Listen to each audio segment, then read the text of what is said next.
Buenas tardes. Eh, Soy el ingeniero Erly Enríquez Quispe y les hablaré acerca de la problemática de la albañilería confinada en la ciudad de Tacna y el diseño estructural. Entonces haremos dos partes. La primera parte sería la problemática de la albañilería confinada en la ciudad de Tacna. Una breve introducción de cómo se realiza la albañilería. Bien, cualquier consulta que tengan, por favor, la escriben en el chat, por favor, para responder.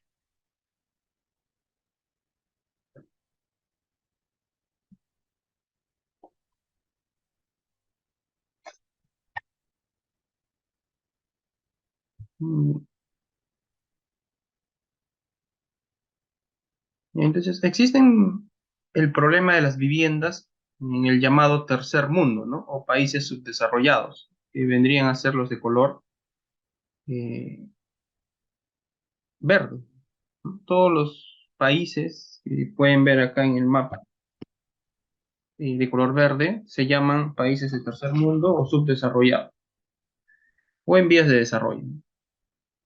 Y los de azul son los de primer mundo.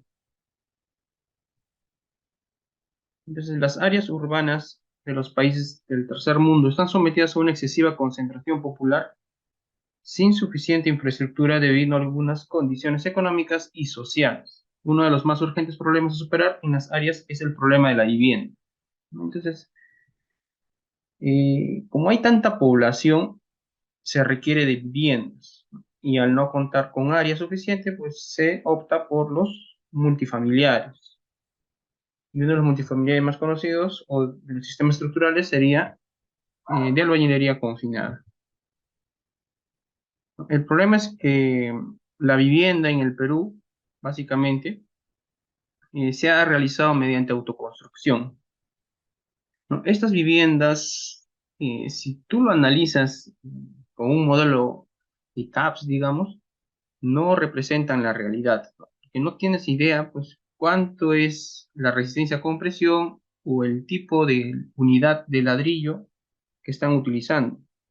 Todo esto es autoconstrucción y materiales que no tienen ningún control, ¿no? El único que podría tener control podría ser el acero, quizás, ¿no? Que lo compran de la ferretería, pero el resto eh, no tendría control alguno, ¿no? Entonces, estas viviendas construidas en los cerros, por ejemplo, no es sumamente vulnerable, ¿no? Cuando venga un evento sísmico, eh, más la vulnerabilidad, hay un enorme riesgo, ¿no? Entonces, más del 50% de las edificaciones para vivienda en el país son producto de la autoconstrucción, que en su mayoría son efectuadas en zonas que han sido o son producto de la invasión, ¿no? Generalmente la invasión, ¿no? Y cuando tú invades, pues no te vas a percatar si esa zona es un lugar de riesgo, ¿no? Generalmente son zonas abandonadas y tú invades, pero no tienes idea por qué están abandonados, ¿no?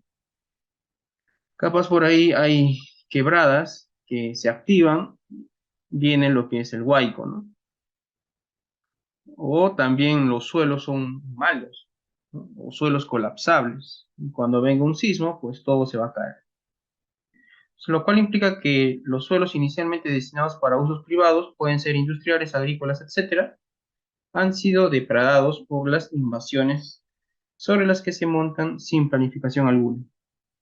Ciudadelas informales sin títulos de propiedad, sin derechos, sin servicios básicos, sin áreas verdes ni espacios públicos, ¿no? O sea, esto no es una habilitación urbana, eso simplemente fue una invasión de un área, ¿no? Esa área no se sabe si era para habilitación urbana, ¿no? Capaz era, como indica acá, para una zona industrial, que generalmente son galpones o una zona agrícola. Y lo mismo sucede en la ciudad de Tacna. En la ciudad de Tacna, igual, full invasión en el cerro. Este cerro es el cerro eh, Intiorco, ¿ya? Es la salida de la ciudad de Tacna. Todo empieza por las invasiones. ¿de acuerdo? En suelos muy, muy malos. Entonces, ahí empieza el problema realmente, cuando tú invades. Entonces, toda esa habilitación no es una habilitación urbana, es un terreno que tiene otro fin, ¿no? Eso también es en la ciudad de Tacna, en la parte superior del cerro Intior. Todo ya está poblado, eh, pero no tiene ninguna condición de vivienda, pues. Y así poco a poco empiezan a construir sus viviendas y todo por autoconstrucción, ¿no? Por ejemplo, estas unidades se llaman bloquetas, ¿no? Las bloquetas deberían ser utilizadas como albañilería armada, o sea, colocarle acero en su interior y luego vaciarle un concreto líquido. Pero eso no lo van a hacer acá.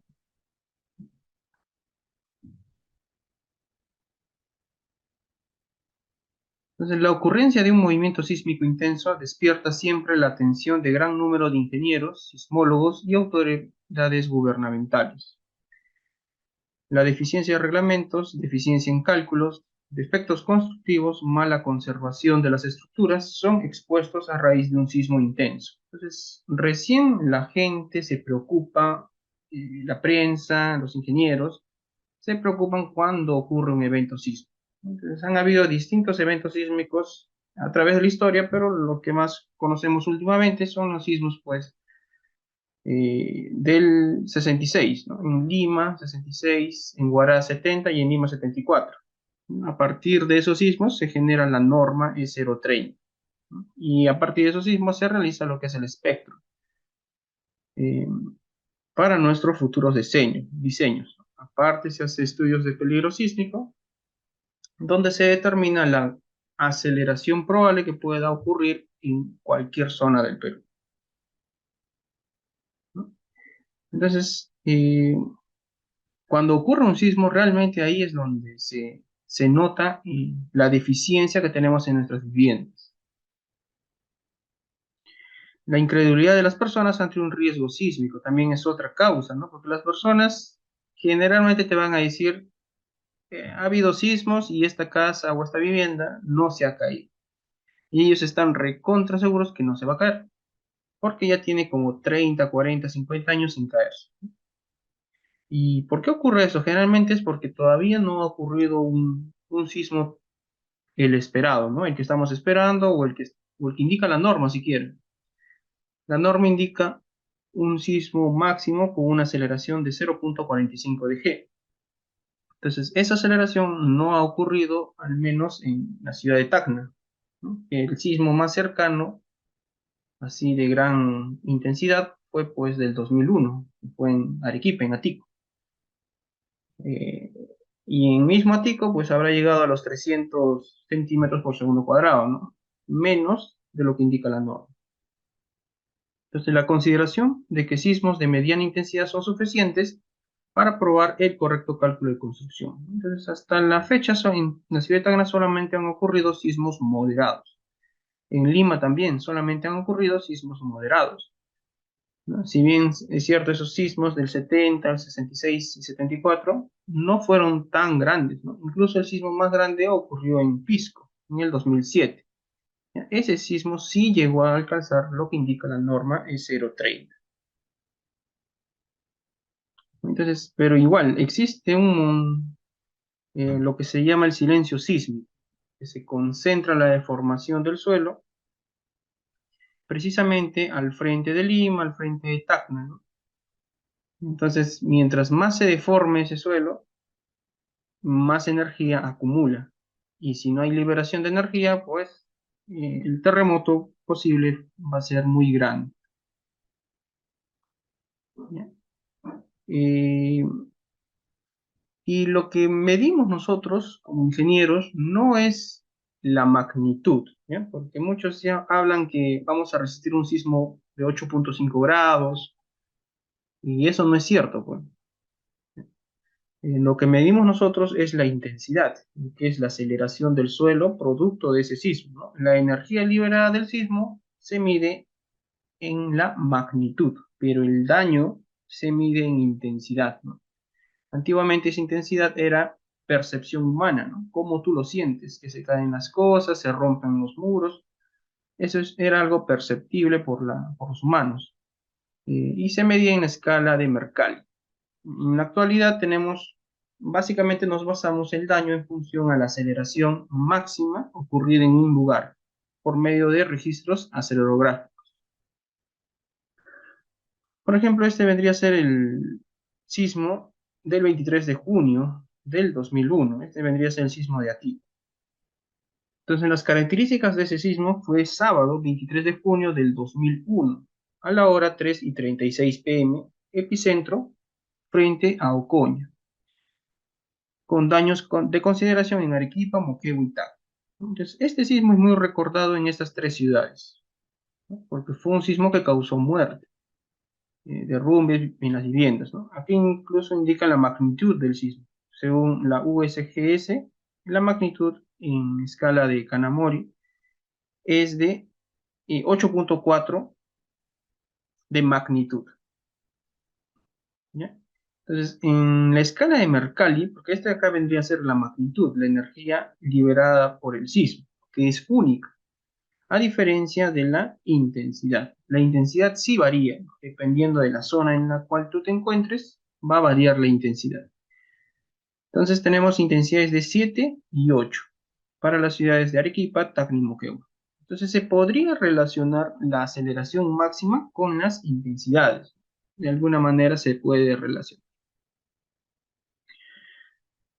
Entonces, esta vendría a ser la estación de Moquegua.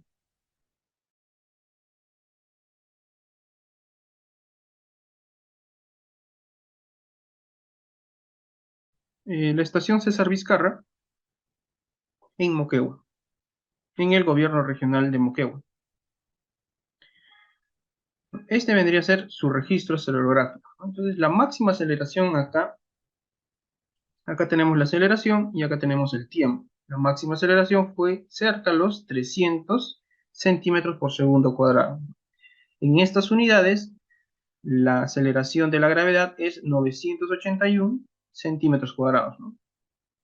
Y el movimiento en el suelo, la aceleración del suelo máxima según la norma, para un periodo de retorno de 475 años, es de 0.45 de G, o sea, cerca de los 450 centímetros por segundo cuadrado.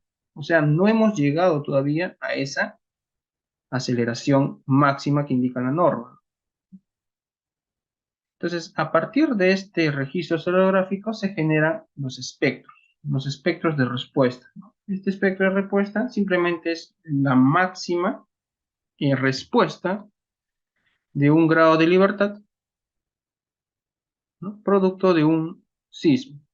De este registro acelerográfico te da una respuesta, una estructura de un grado de libertad elástica. Acá tenemos para distintos periodos cuál fue la máxima respuesta. En este caso, el desplazamiento en centímetros, ¿no? Entonces, por ejemplo, acá puedes ver cuánto fue el máximo desplazamiento para una edificación. Generalmente las edificaciones tienen un periodo de 0.1 multiplicado por el número de pisos. Si tu edificación es de 5 pisos, más o menos tu periodo debería ser de 0.5 segundos. Pero eso sí solo está bien diseñado, ¿no? O si está bien analizado. Pero si es autoconstrucción, no tienes la menor idea, pues, de cuánto será su periodo. Pero digamos que este edificio fue concebido con la norma, ¿no? Y aproximadamente su periodo es 0.1 por el número de pisos, ¿no? Digamos que tienes un edificio de 10 pisos. Entonces tu periodo es de 1 segundo. ¿Ya? Entonces, si ves acá, entre los 9 y 10 pisos es donde ocurre el máximo desplazamiento, ¿no? Es casi 45 centímetros, es bastante. O sea, este sismo te provoca ese desplazamiento. Si es que tu estructura globalmente tiene un periodo, o el periodo fundamental de tu estructura es de 9 segundos, 9.5 segundos, eh, tu estructura es la que más ha sufrido, tu edificio. Pero generalmente las viviendas pues son pequeñas, ¿no? De 2, 3, 4 pisos. Entonces su periodo varía del orden de 0.2 a 0.4 segundos, ¿no? Entonces su desplazamiento está por acá, ¿no? Es bien pequeñito, casi 5 centímetros máximo se pudo haber desplazado. Este vendría a ser el espectro de velocidades y este vendría a ser el espectro de pseudoaceleraciones, ¿no? Entonces, este sería pseudo velocidades, que nada más sería multiplicar este espectro de desplazamientos por la frecuencia de cada periodo, y el espectro de pseudoaceleraciones sería multiplicar el espectro de desplazamientos por la frecuencia al cuadrado de cada periodo, ¿no? Y obtenemos este espectro.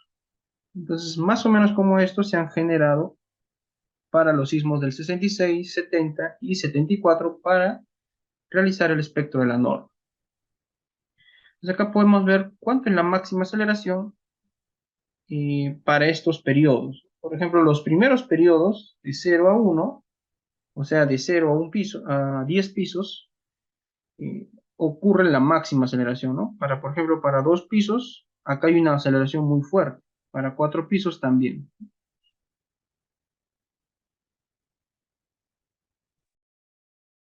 Entonces, esto vendría a ser un mapa donde ocurrió las máximas aceleraciones. Eh, Acá indica lo que es la intensidad, ¿no? De 6, 5, 6 y 7. Mientras más grande sea, más se ha sentido, ¿no? Por ejemplo, acá es 7, que vendría a ser el distrito de Ciudad Nueva. Entonces, en Tacna, lo que es Ciudad Nueva es una zona muy vulnerable, aparte de que son invasiones, la mayoría, el suelo es sumamente malo. Y a eso le agregas la autoconstrucción. O sea, sumamente, acá hay un riesgo sísmico. De ahí el resto no está tan mal, ¿no? 5 y 6, o sea, lo más grave fue en ese sismo el distrito de Ciudad Nueva y Alto de la Alianza. Esta es una vivienda en la ciudad de Tacna que colapsó en ese sismo, una vivienda de albañilería, pero el primer piso era albañilería, debería ser albañilería armada, pero era simplemente bloquetas, bloques de concreto que colapsó, ¿no? Esto seguramente debido a un piso blando. Generalmente nosotros tenemos buena rigidez en esta dirección, en dirección perpendicular a la fachada. Pero no le colocamos ningún muro en paralelo a la fachada, ¿no? Entonces eso te va a quitar rigidez. Y generalmente utilizamos vigas chatas, por lo que te provoca un piso blando, ¿no? Entonces el segundo piso está encima del primer piso, prácticamente eso es piso blando, ¿no? Entonces acá, por ejemplo, ha ocurrido un problema de torsión, torsión en planta, sumado a todo lo demás, ¿no? Autoconstrucción, un montón de irregularidades, mala calidad de materiales, etc.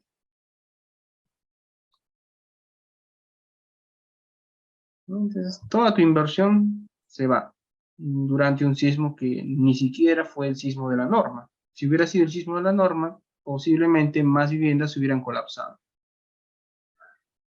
Esto es en Alto de la Alianza, también, ¿no? Estos tabiques, estos son tabiques, porque no están confinados, ¿no? No están confinados.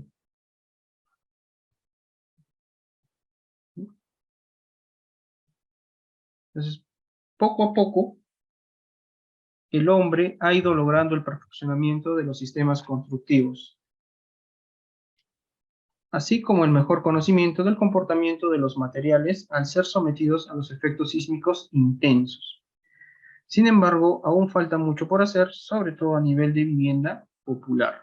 Entonces, a nivel de vivienda popular, se ha tratado de solucionar estos problemas mediante la industrialización, ¿no? Generalmente, ahora lo que más abunda para viviendas económicas eh,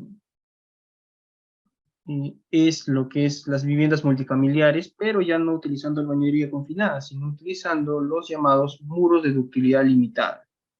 Entonces, un muro de ductilidad limitada encofran todo el piso y lo vacían, ¿no? Vacían todos los muritos, luego encofran la losa y vacían la losa, ¿no? Y luego el siguiente piso y así, como si fuera rápidamente cada semana sacas un piso. A diferencia de la albañilería, ¿no? Que tienes que esperar. El desarrollo de las viviendas económicas y sismo resistente es necesario para suministrar viviendas masivas en áreas urbanas. Ahora, lo otro vendría a ser lo que son los, los sistemas de protección sísmica, ¿no? Se podría realizar viviendas de bajo costo utilizando elementos prefabricados, ¿no? Secciones pequeñas, pero tendrías que colocarle un elemento disipador,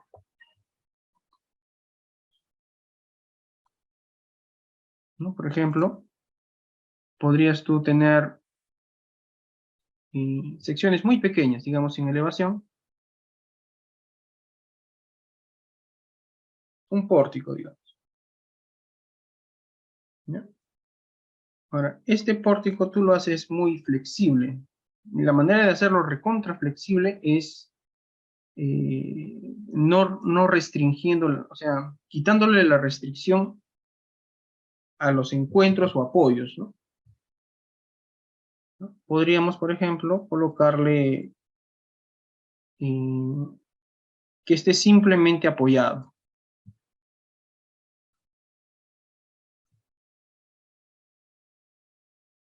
¿no? Mediante unas ménsulas.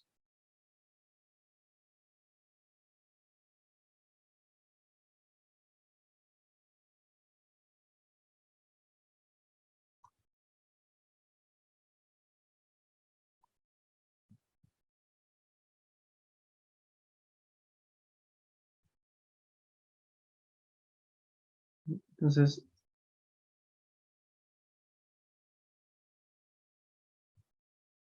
esto vendría a ser ménsulas, ¿no? Digamos un pórtico de 2 niveles. Y le vamos a colocar vigas prefabricadas, ¿ya? Podrían ser pretensados o posttensados, pero son prefabricados.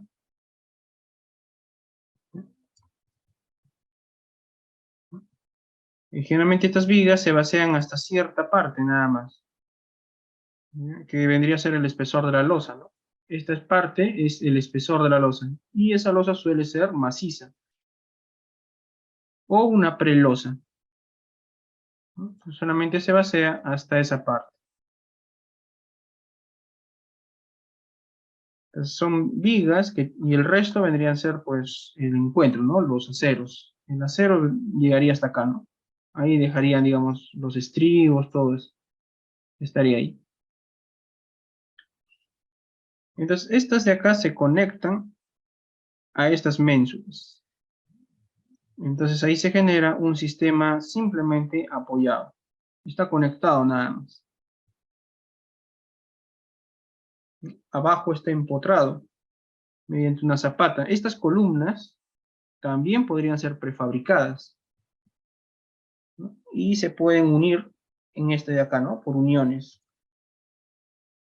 O sea, todo podría ser puro prefabricado. O sea, llamas, necesito cuántas columnas de tal dimensión, cuántas vigas. Al final solamente vas a vaciar lo que es la losa, ¿no? Al final solamente vacías la losa. Ya. Y estos muros, que podría tener esta forma, por ejemplo, un muro de esta forma,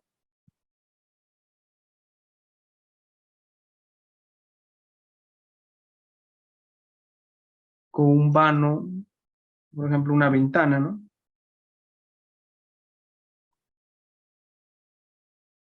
Ahí. Y darle cualquier arquitectura típica, ¿no? O simple, o no ideal, ¿no? Porque no es ideal que tú construyas, por ejemplo, en el primer piso tú quieres una cochera, por ejemplo, o una, o un,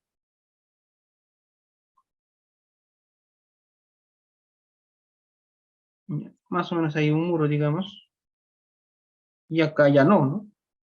O sea, eso ya sería una irregularidad.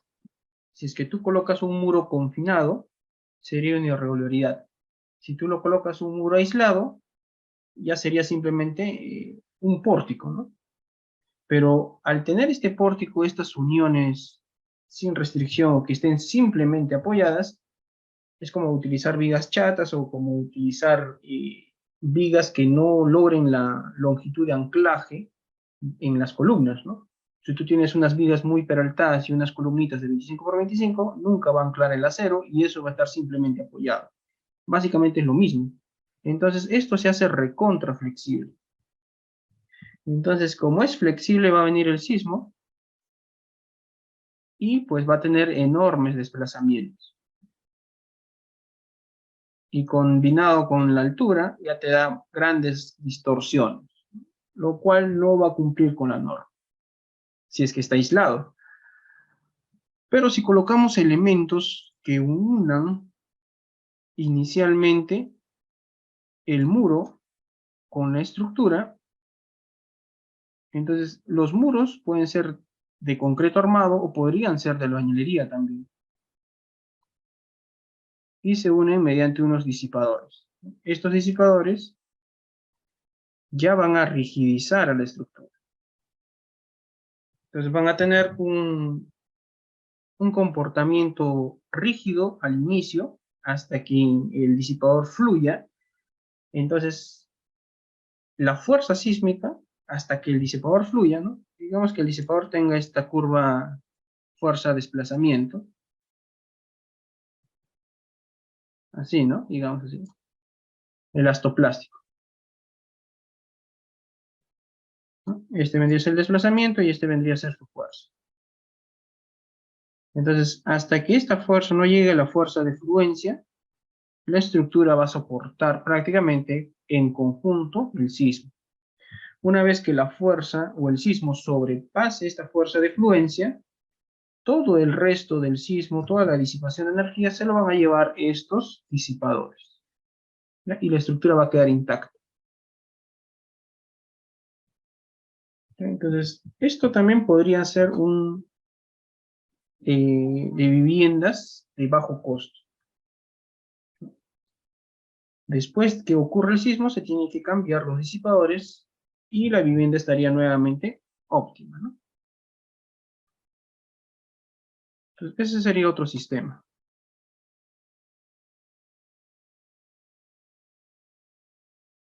Bien, ahora pasemos a lo que es el diseño estructural.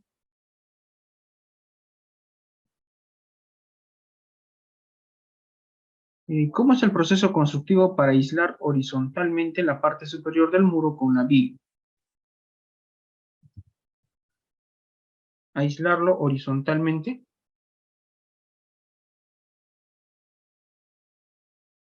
Se dejan unas planchas acá. Acá a la viga se le deja una plancha y al muro se le deja una plancha. Obviamente esta plancha está conectada mediante un armado, porque este muro podría ser de concreto armado y está conectada mediante un armado especial, ¿no? De acero. Y al final simplemente se coloca este disipador, ¿ya? O sea, todo está aislado primero, pero una vez que tú le colocas este disipador va a estar unido, ¿ya? Pero momentáneamente hasta que ocurra la rotulación o la fluencia. Una vez que rotule, ya prácticamente se separa. Es como si esto se genera una rótula después. Y ya no transfiere fuerza, pero sigue desplazándose, ¿no? El disipador.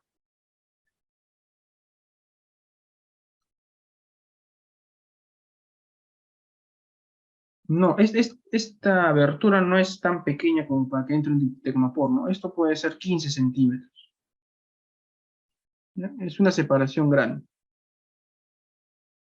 15, 20 o 25 centímetros, dependiendo del tamaño de este disipador.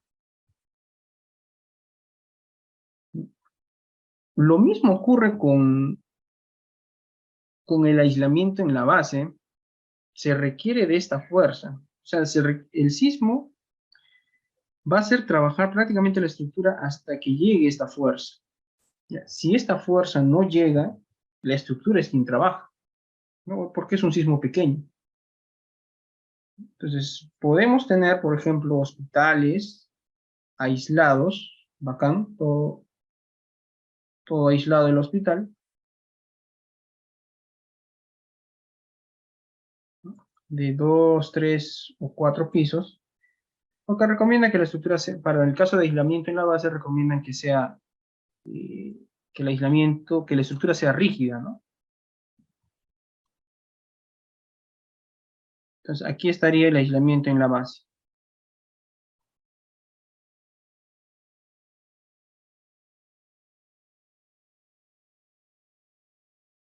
Bueno, más su pedestal, ¿no? Y su zapata.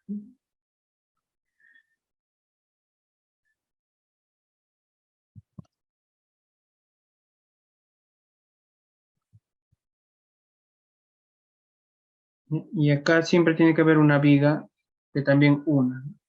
Ya. Entonces, igual, cuando ven el sismo, la teoría indica que esto se debería deformar, ¿no? Solamente la base en esa dirección. Y el resto debería prácticamente mantenerse sin deformaciones. O esa deformación es despreciable, ¿no? Entre un piso y otro piso esta deformación es despreciable. Prácticamente solamente se va a deformar los aisladores, ¿no? Pero igual, esto solamente se va a activar cuando la fuerza supere, ¿no? Cuando esta fuerza sea superada. Mientras esa fuerza no sea superada, quien va a resistir el sismo es la estructura. Y si tú le has colocado si tú has hecho un cálculo o has colocado un aislador, esto depende realmente de esta fuerza, ¿no? Imagínate que esa fuerza sea muy grande, ¿no? Muy, muy grande y una aceleración de 0.1, 0.2 G ingrese a la estructura. Entonces tiene que estar diseñado para soportar eso. O si por ahí hay un elemento que impide ese desplazamiento, la junta, por ejemplo, no esté bien tapada y exista un impedimento, también, ¿no? Eso no sería muy bueno. Entonces, prácticamente funciona de la misma forma, ¿no? Pero esto ya sería aislamiento en la base y estos serían disipadores, ¿no? Por plastificación de fluencia podría ser, o podría ser en otros casos, ¿no? De fluido viscoso, viscoelástico, ya hay un montón de disipadores. Bien, entonces entremos a albañilería confinada,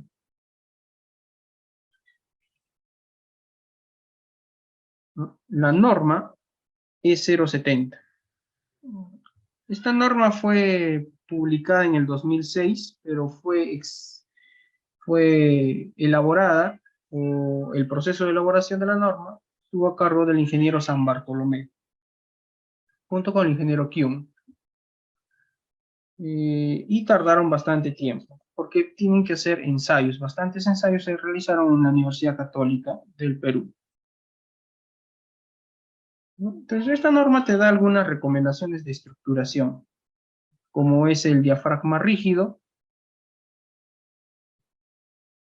para edificaciones en los que las losas de piso, el techo y la cimentación actúen como elementos que integran a los muros portantes y compatibilicen sus desplazamientos laterales. Esto vendría a ser un diafragma rígido, ¿no? Que compatibiliza las deformaciones de estos muros, a diferencia pues de coberturas, ¿no? Estas coberturas pues no son diafragmas. En estas coberturas no existe esa proporción de, de distribuir la fuerza sísmica en proporción a la rigidez. Acá la fuerza sísmica se reparte a los elementos verticales en función al peso, ¿no? Mientras más peso cargue esta columna, más sismo irá hacia ahí. A diferencia de esto, ¿no? Acá no interesa tanto el peso, acá lo que interesa es la rigidez, ¿no? Mientras más rígido sea este muro, más sismo irá hacia acá, ¿no? Ahí se reparte, ¿no? Entonces la losa reparte la fuerza sísmica en función a la rigidez de sus elementos verticales. Y en un diafragma que no es rígido o flexible, la fuerza sísmica es repartida en función al peso, ¿no? Entonces, estos diafragmas rígidos se debería comportar como indica el cuadro azul, Solamente se debería mover hacia arriba, hacia abajo, izquierda, derecha o alrededor del eje Z, ¿no? De una forma rígida. Como indica la línea discontinua verde, rígida. Sin embargo, si este diafragma es muy largo, ¿no? Esta longitud L es muy larga con respecto al ancho, entonces ocurre o puede ocurrir esta deformación por flexión, ¿ya? Y esto vendría a ser una deformación de la losa. Entonces, es posible que cuando venga el sismo, de abajo hacia arriba, y tu losa sea muy grande, ocurra esto, ¿no? Entonces ahí ya tu losa no es rígida, se convierte en flexible y ya no va a distribuir la fuerza sísmica en proporción a la rigidez, ¿no? Y tu análisis que has hecho con tu ETAPS no tendría ningún sentido, ¿no? Porque la idea es que lo distribuye en función a la rigidez. Hay recomendaciones que indican la norma E070 que esta relación largo y ancho no debería exceder de 4. Ya, pero eso es solamente cuando tenemos bastantes muros, ¿no? Bastantes muros perpendiculares a la longitud más larga. Si acá tenemos varios muros, ahí sí se podría cumplir esta relación que no exceda 4. Si esto fueran solamente columnas o pórticos y no hubieran muros, entonces esa relación disminuye. Y la recomendación es 2.3. O sea, esta relación largo y ancho no debería superar el valor de 2.3, si es que fueran puros pórticos. Pero si hubieran placas o muros de albañilería perpendiculares a la longitud L, ahí sí puedes tener esta relación 4. Entonces, para que funcionen los diafragmas, tiene que haber una unión firme y permanente con todos los muros para asegurar esta función de distribuir las fuerzas en proporción a la rigidez, ¿ya? Y además sirve como arriostre horizontal. La arriostre horizontal es para que tenga estabilidad ante cargas perpendiculares a su plano del muro. Entonces la losa se vacía junto con las vigas. Y los diafragmas deben distribuir la carga de gravedad sobre todos los muros que componen a la edificación. Lo recomendable es que todos los muros soporten peso, carga, ¿no? Eh, Malo, bueno, no tan recomendable es que un par de muros se encarguen del peso, ¿no? Generalmente eso ocurre cuando la losa está armada en una sola dirección. En este caso, la losa está en dos direcciones, que sería lo más recomendable, ya que la fuerza axial podría causar la pérdida de ductilidad del muro, o también podría causar mucho esfuerzo y el muro podría pandear. Los diafragmas también podrían estar conformados por elementos prefabricados, como estas viguetas prefabricadas o pretensadas, para tener mayor luz. La cimentación constituye también el primer diafragma, en este caso la cimentación de albañilería confinada. Tenemos los típicos cimientos corridos que se diseñan cuando la capacidad portante es buena, cuando tenemos un buen suelo, un suelo granular, y las plateas de cimentación superficial, ¿no?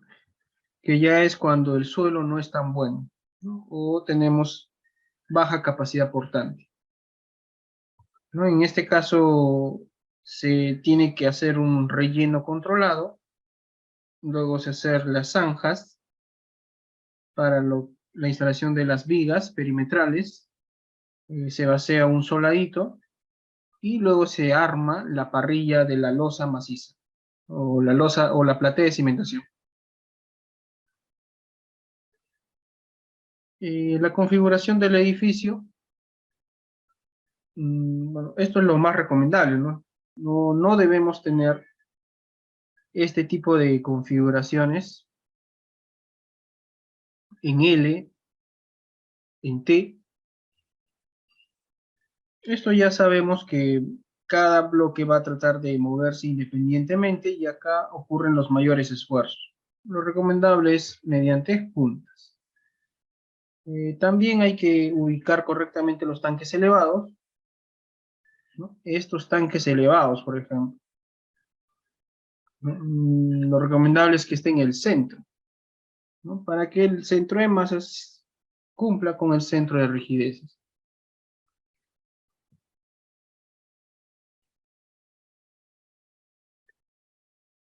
Ya, ahora,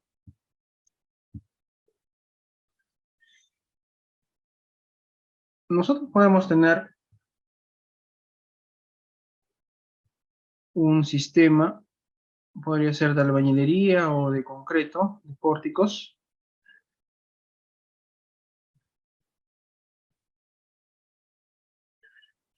al cual, digamos, le hemos colocado algo muy rígido en la parte superior. Por ejemplo, una piscina.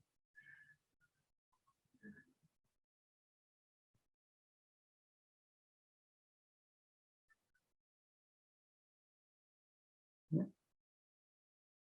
Una piscina. ¿No? Entonces, esto ya prácticamente sería como un tanque elevado, ¿cierto?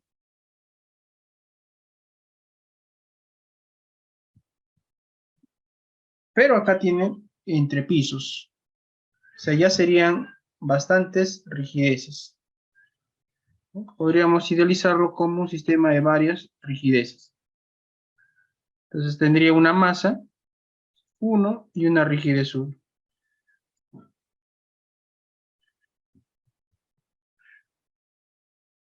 ¿No? Luego tendría una masa 2 y una rigidez 2.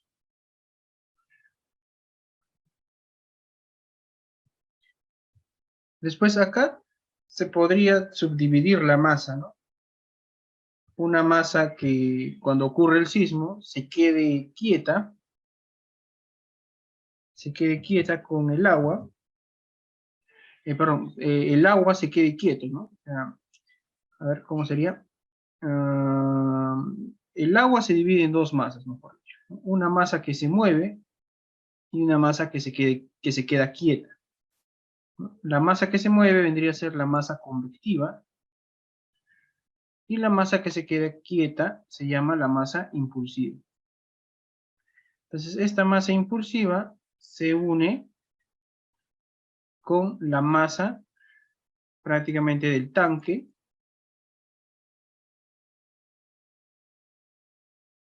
y la masa correspondiente a este piso, ¿no? A todo el piso.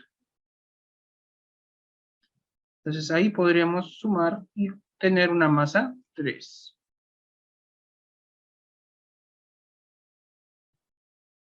¿no? Y una rigidez 3.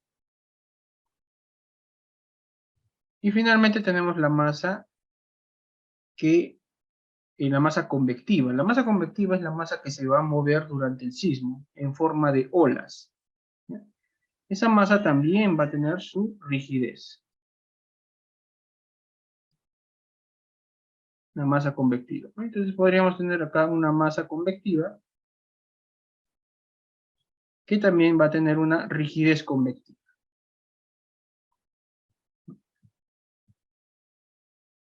Entonces se genera lo mismo, ¿no?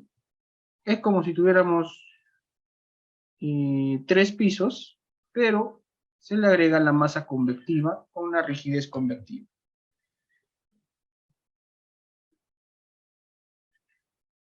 Entonces, cuando esta masa convectiva es pequeña, no va a ocurrir gran cambio, ¿no? O sea,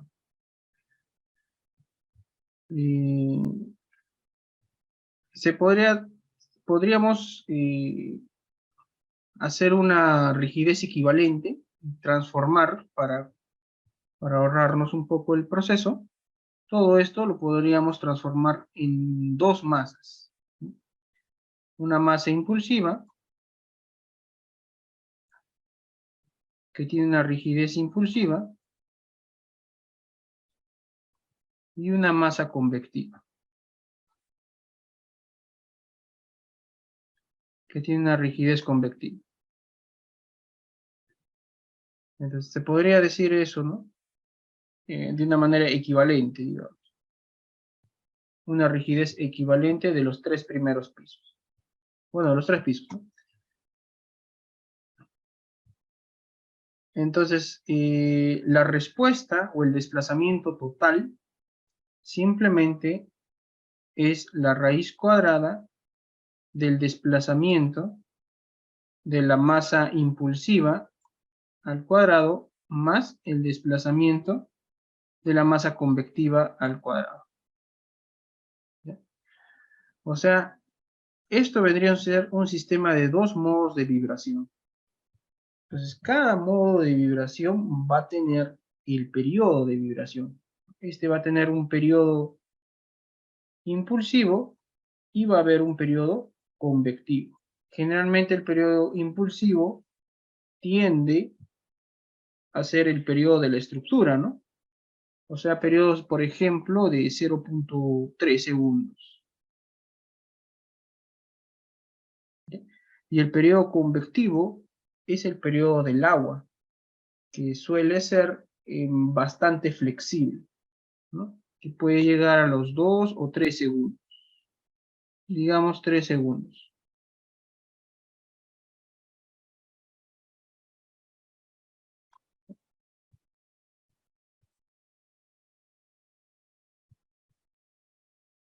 Entonces, cada periodo, para tú determinar su respuesta, o sea, el desplazamiento, requieres tú de una aceleración, ¿no? Porque tú ya tienes la masa.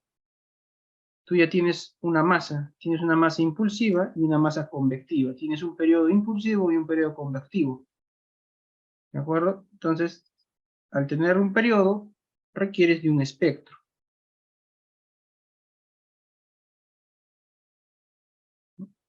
Entonces vamos a tener un espectro que tienes que armarlo según la norma, ¿no? Y te va a dar y de acuerdo a este periodo impulsivo, te va a dar una aceleración, ¿no?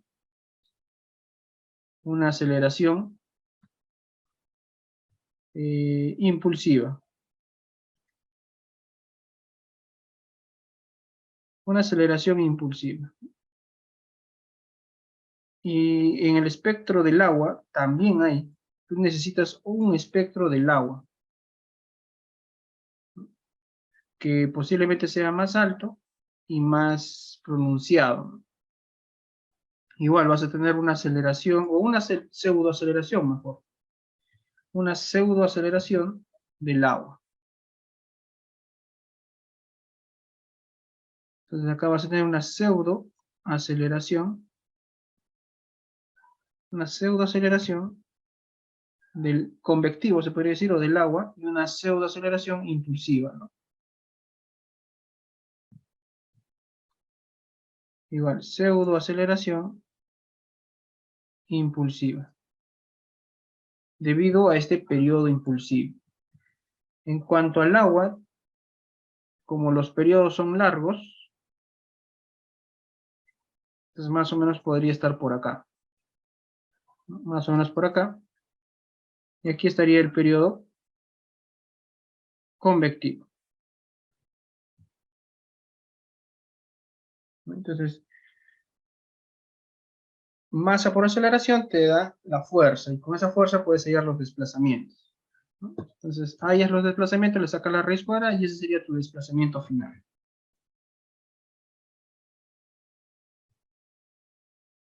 ¿No? El desplazamiento final simplemente es la respuesta de los desplazamientos de estos dos componentes, la impulsiva y la convectiva, ¿no? Obviamente cuando tú hagas tu etapas, pues lo vas a hacer en un solo espectro. Generalmente va a venir el espectro y luego se brinca porque viene el espectro del agua, ¿no? De esa forma. Entonces tú vas a tener dos modos de vibraciones, o para este caso dos modos de vibración, un modo de vibración impulsivo y el otro convectivo, y obtienes la respuesta. Entonces acá lo que influye en total es la masa, ¿ya? Porque esto generalmente es constante, el periodo es constante, tú determinas su aceleración, pero lo vas a multiplicar por la masa. Entonces, mientras más masa tengas, mayor Mientras más masa tengas, mayor será este componente convectivo. ¿Ya? Entonces, cuando tú tengas una masa prácticamente del tamaño del piso, ¿no? Por ejemplo, de 100 metros cuadrados, con una altura de piscina, por ejemplo, de 3 metros, entonces ya es una gran masa, ¿no? Entonces, ahí tú tienes que hacer un análisis considerando la rigidez del agua.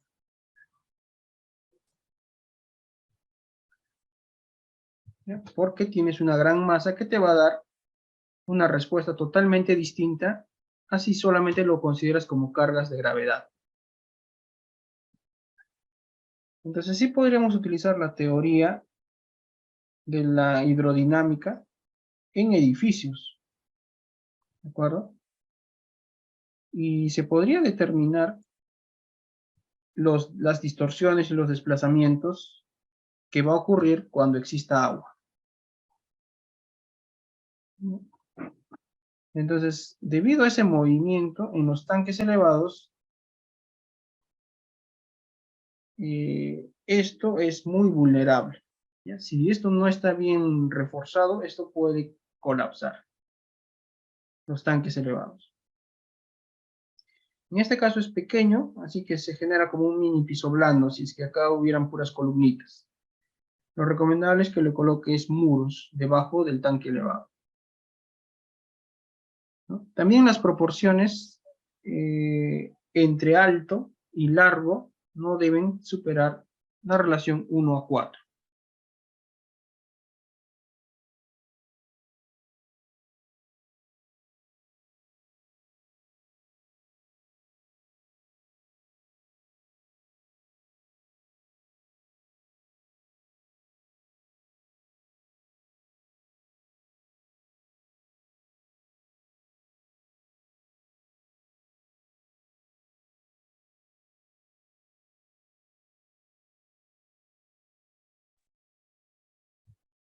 La albañilería generalmente deberían, la relación alto entre largo tiene que ser menor a 4.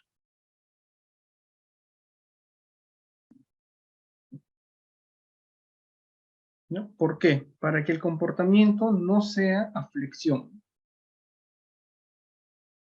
Pueden haber muros esbeltos, pero la recomendación es que no supere esta relación 1:4.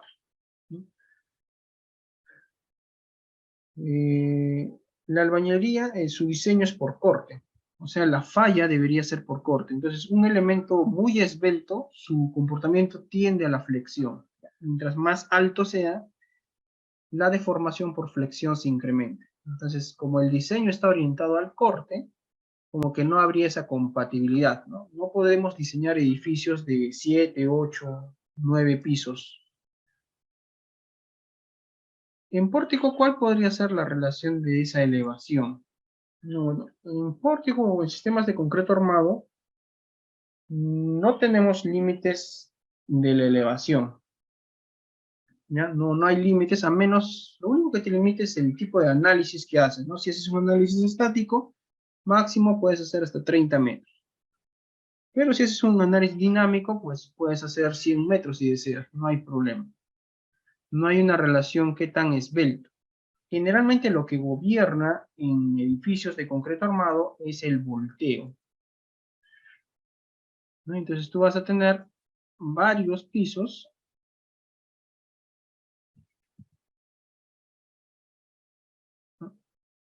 Mientras más esbelto, va a ocurrir lo siguiente. Esto tienes que verificar. Generalmente la relación es 1:4, pero puedes hacerlo más, ¿no? O sea, nadie te dice que no puedes hacerlo, a diferencia de la albañilería, donde sí te dicen que no debes hacerlo. Pero en edificios de concreto armado, pórticos o placas, lo que va a gobernar es el volteo.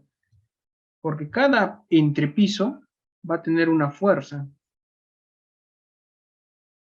¿no? Cada entrepiso va a tener una fuerza. Digamos que este sea 1, 2, 3, 4, 5, 6. ¿No? La fuerza 6, una fuerza inercial, fuerza 6, una fuerza 5, fuerza 4, fuerza 3, ¿no? Y así. Entonces, cada fuerza está relacionada a una altura.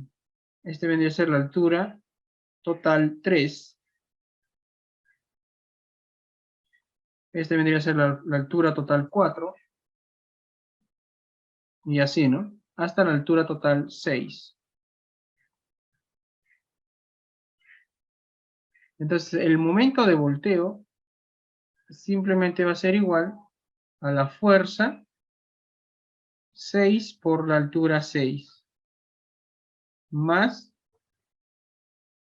la fuerza 5 por la altura 5. Y así, más todos, cada uno de ellos. Ese vendría a ser el momento de volteo. Estas fuerzas serían las fuerzas inerciales y te provoca este momento de volteo. ¿Ya? Estos momentos tratan de voltear al edificio, ¿no? De que el edificio se voltee. No sé si en Turquía ha ocurrido eso. Bueno, hay varias posibilidades, ¿no? Habría que analizar eso.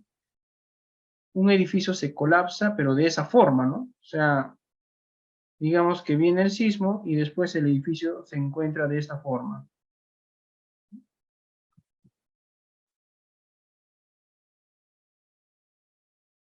Algo así. O sea, es como si todo se hubiera volteado. Todo el edificio ha volteado. ¿Ya? De esa forma, ¿no? Entonces, pudo haber ocurrido volteo o también pudo haber ocurrido falla por corte del suelo, ¿no? También, cuando las presiones superan a la capacidad portante, también ocurre ese tipo de falla, ¿no? Entonces, también ocurre este tipo de fallas. Parece a un volteo, ¿no? Entonces, habría que ver por qué se dio ese volteo en el sismo de Turquía. No, en el último sismo, ¿no? Que ha habido. Ya, entonces, en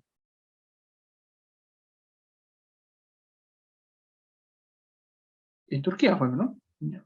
Entonces, este vendría a ser el momento de volteo. Entonces, ¿cómo se contrarresta ese momento de volteo? Ese momento de volteo se contrarresta simplemente por el peso. Entonces, acá vamos a tener un peso, ¿no? Que lo ideal es que coincida el centro de gravedad de cada peso, ¿no? De cada entrepiso.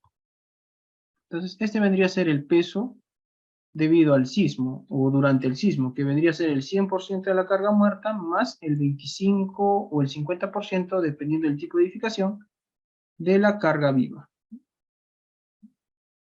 Entonces, es el peso sísmico. Podría ser, por ejemplo, en vivienda sería el 25%, ¿no? De la carga viva. Entonces, este peso se multiplica simplemente por la longitud hasta el centro de gravedad, ¿no? Digamos X sub G, ¿no? X de gravedad. Entonces, si todo coincide, porque debería ser el centro de gravedad pues, de cada entrepiso, ¿no? Pero si todo coincide, simplemente sería el peso total multiplicado por el XG. Entonces sería el momento resistente, va a ser igual al peso total multiplicado por el centroide. ¿De acuerdo? Entonces esa relación vendría a ser el factor de seguridad. El factor de seguridad al volteo va a ser igual al momento resistente entre el momento de volteo, ¿no? Y según la norma es 0,30, debe ser mayor a 1,25.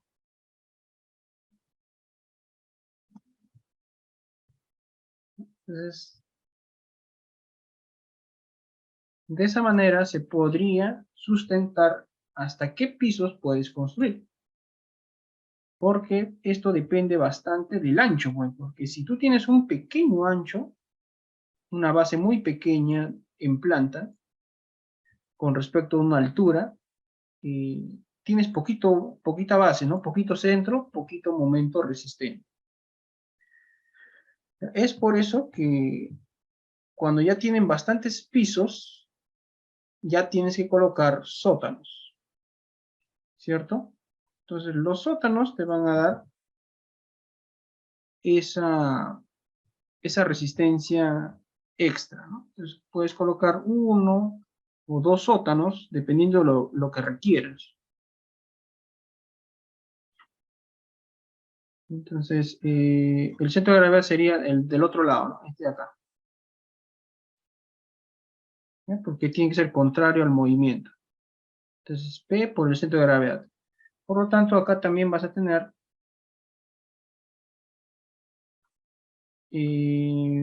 unas presiones. Cuando el sismo venga de izquierda a derecha, vas a tener unas presiones pasivas, ¿no? O en estado de reposo, ¿no? Entonces, ahí ya entraría el aporte del empuje del suelo. Entonces tenemos el empuje del suelo multiplicado pues por su Y centroidal. Entonces al final vas a sumar más el momento resistente sería el peso por el X, ¿no? Peso por X más el empuje del suelo por el Y. Entonces de esa manera se incrementa el momento resistente. Entonces esa es la razón de los sótanos.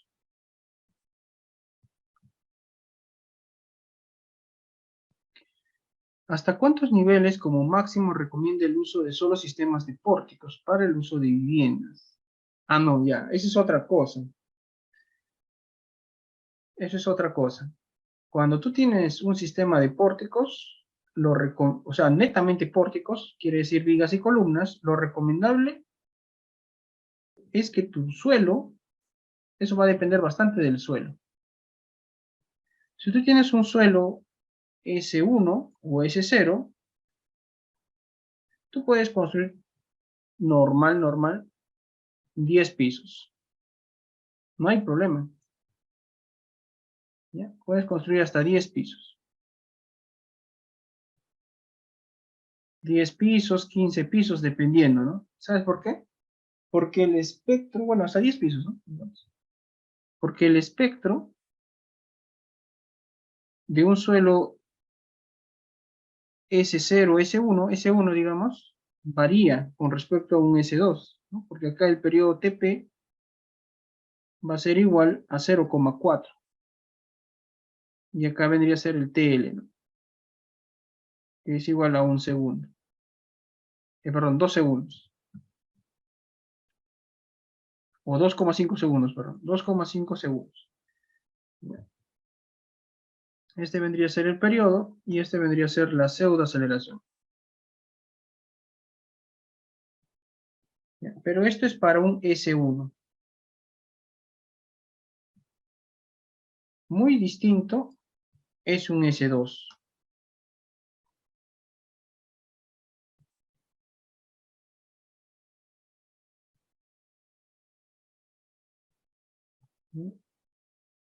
El S2 tiene un periodo más largo. O mejor lo dibujamos acá mismo arriba. El rojito sería el S2, ¿no? Va a tener un periodo más largo, o sea, un poquito más de aceleración, un poquito más, pero esto es más largo, ¿no? Hasta acá más o menos. Y luego baja y luego vuelve a bajar,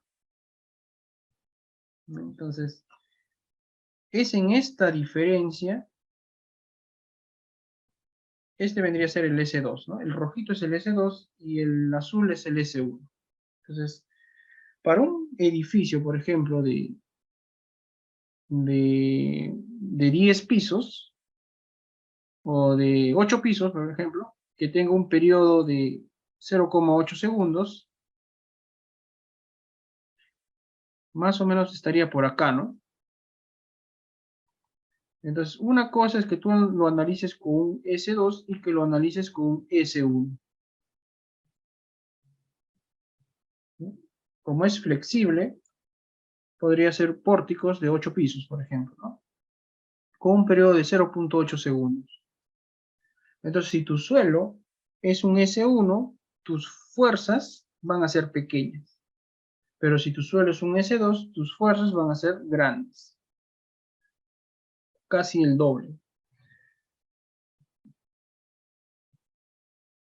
Bueno, casi más del 50%, generalmente. Entonces, esa es la diferencia de construir. Por ejemplo, si yo tengo un suelo S1, normal yo me aviento con 10 pisos, puro pórticos, 7 pisos, 8 pisos, sin ningún problema.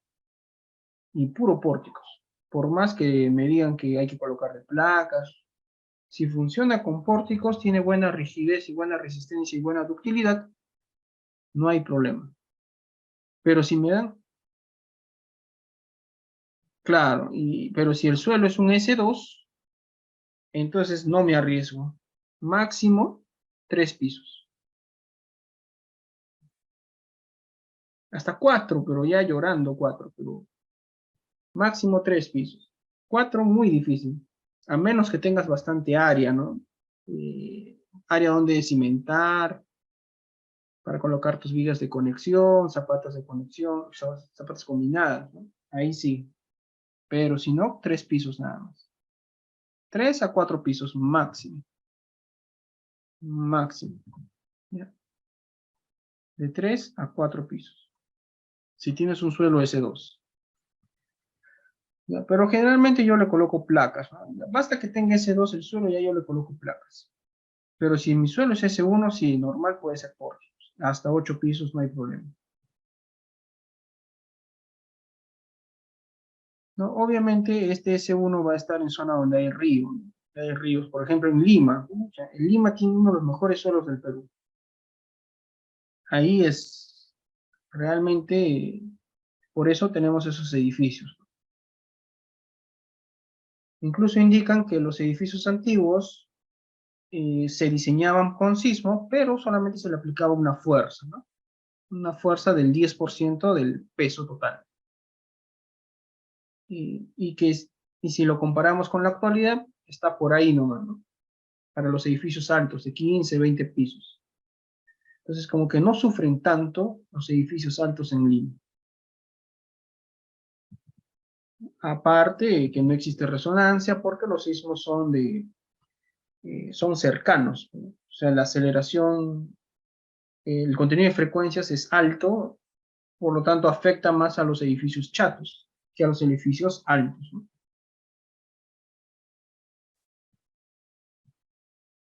¿Ya? Pero si tú quieres pórticos, si tú tienes un S2 de 3 a 4 pisos, y si tú tienes un S1 normal, puedes construir 7 u 8 pisos.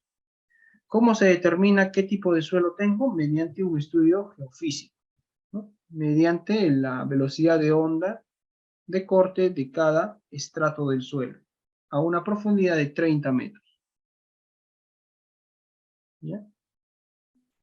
¿Ya?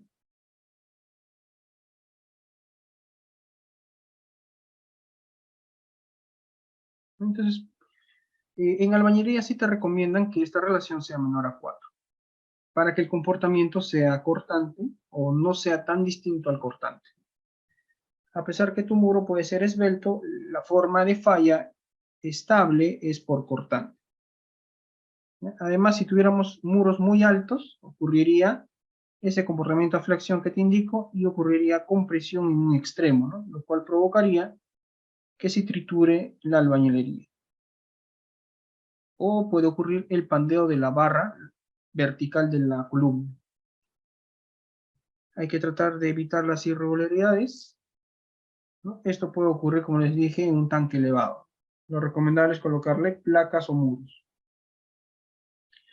También lo que vimos en la vivienda que colapsó en la ciudad de Tacna, tiene baja densidad de muros en la dirección X, por lo tanto se produce un piso blando.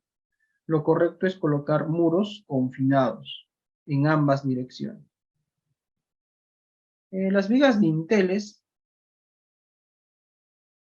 unen a los muros y es la disipación. Es como si esto fuera un disipador, ¿no? O sea, funciona, esa es su función, disipar la energía.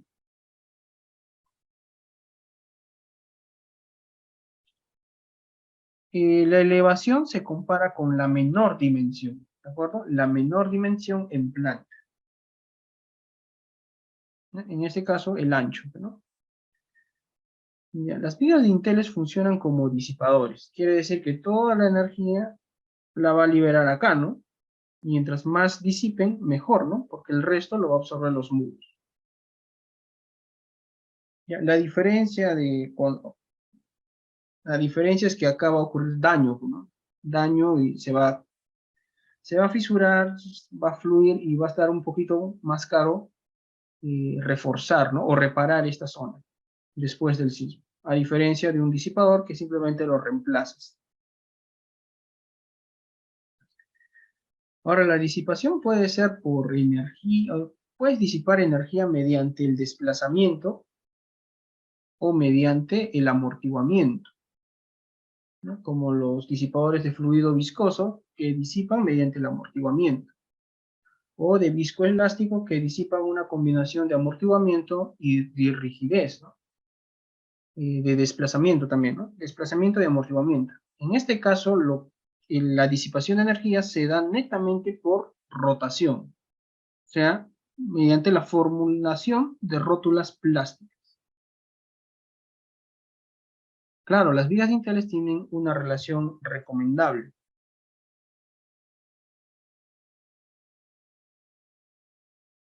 Si tenemos dos muros, las vigas dinteles están ahí, digamos, ¿no? Entonces, tiene una altura y tiene una longitud. Entonces, esa relación longitud entre altura tiene que ser mayor a 2,5, ¿ya? Y menor a 4. A ver, ya, lo recomendable es que esta relación entre longitud y altura tiene que ser mayor a 2,5 y menor a 4. Cuando es mayor a 4 ya se convierte en un elemento muy, muy flexible y no disipa tanta energía. Donde va a disipar la mayor cantidad de energía mediante la rotación es en estas zonas, ¿ya? De 2,5 a 4. Ahí se aprovecha al 100% esas vigas, ¿no? Por ejemplo, si tu longitud o si tu peralte es o bueno, si tu longitud es de 1,5 metros, ¿no? Si la longitud es igual a 1,5 metros, el peralte de la viga tiene que ser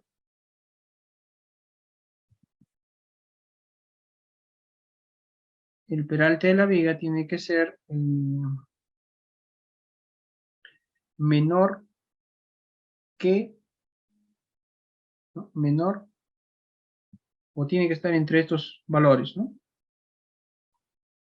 Acá simplemente sería h pasa por acá, sería longitud entre 2,5, ¿no? 1,5 entre 2,5, 60 centímetros.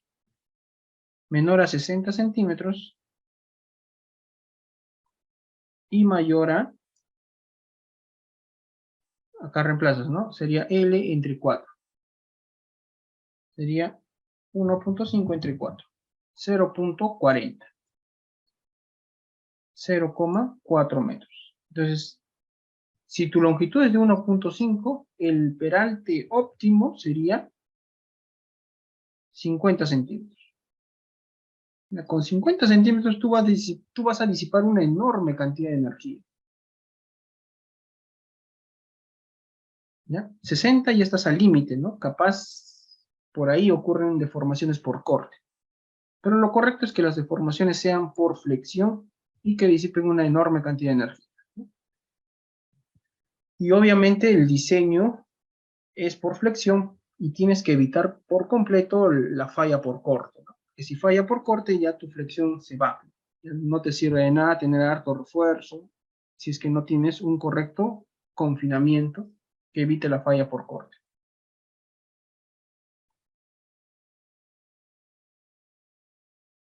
Bueno, las juntas, tenemos que dejar juntas siempre en estos alféizers o pretiles, ya que si no las dejamos va a ocurrir esto, ¿no? Muros cortos. De esta forma sería lo más correcto y lo más simple también, ¿no? Dejar juntas. Y para nuestros análisis, acá simplemente en el ETAPS colocamos una carga distribuida. Y si tenemos configuraciones ya caprichosas debido a la arquitectura, ya tenemos que utilizar el análisis para edificaciones irregulares. Ya tenemos que utilizar las irregularidades. Y lo que hacemos es simplemente hacer una estructura mucho más resistente. Cuando una estructura es irregular, tú la haces recontra resistente, más resistente de lo necesario. Porque no sabes lo que va a pasar. ¿Ya? Por lo tanto, una estructura irregular es una estructura más costosa.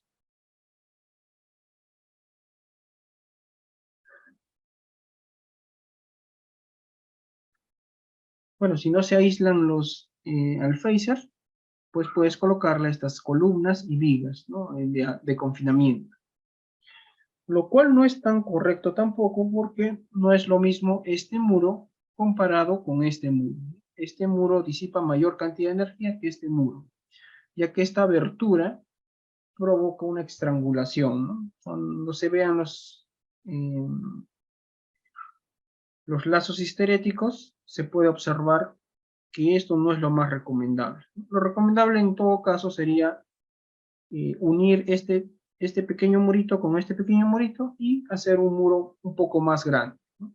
Y el resto, hacer una junta para el alféizar.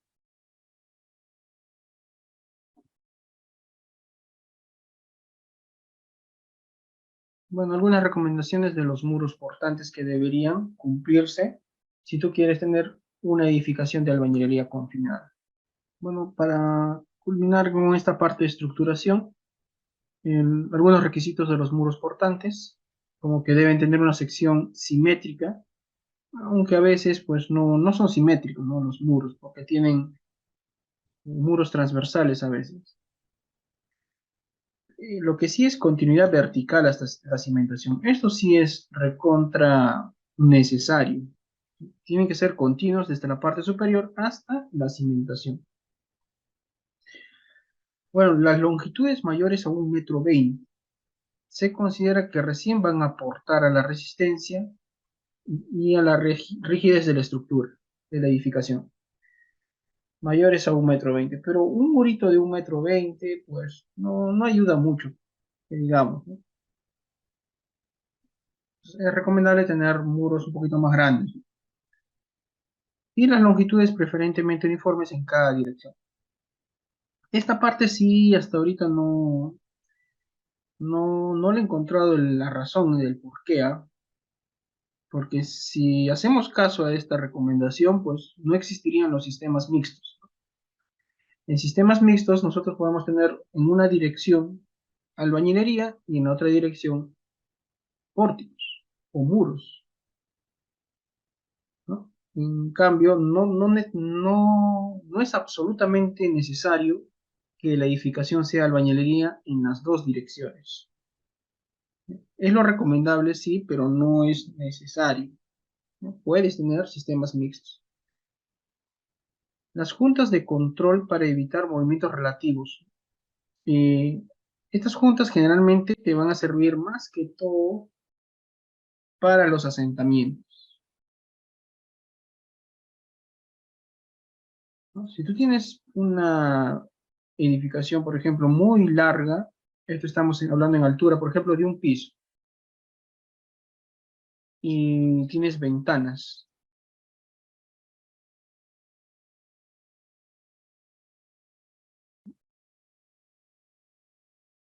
Si es muy largo, entonces ocurren asentamientos en los extremos. Entonces, esto trata de asentarse de esta forma. Y acá también, en los extremos trata de asentarse. Entonces, al asentarse ocurren fisuras, ¿no? Las fisuras generalmente vienen en esta forma. En la esquina superior de esa forma y en la esquina inferior de esta forma. ¿Ya? Cuando tú veas este patrón de fisuras, ya tienes que darte cuenta que es asentamiento. Porque de la mitad ya cambia ese patrón de fisuras, ¿no? Ahora ya se vuelve de esta forma. ¿Ya? Si tú ves ese tipo de fisuras, eso ya es asentamiento. ¿Ya? ¿Y por culpa de quién es? Primero por tu suelo, que no está bien consolidado, ¿no? Quiere decir que se asienta mucho, demasiado. Y segundo, la longitud. No puede ser muy larga tu edificación de la albañilería. Acá indica que máximo es 25 metros. ¿Ya? O sea, en albañilería la máxima longitud es 25. O sea, el área máxima sería 25 por 25, ¿cierto? O sea, 625 metros cuadrados podrías construir una edificación de albañilería en 625 metros cuadrados, de 25 por 25. En concreto armado será igual.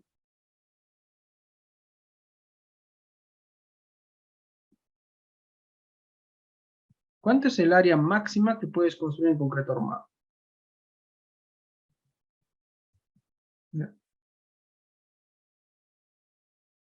Acá también está incluido lo que son contracciones, dilataciones. O sea, se puede contraer o se puede dilatar todo esto, ¿no? Los muros se pueden contraer y se pueden dilatar. Esto es albañilería.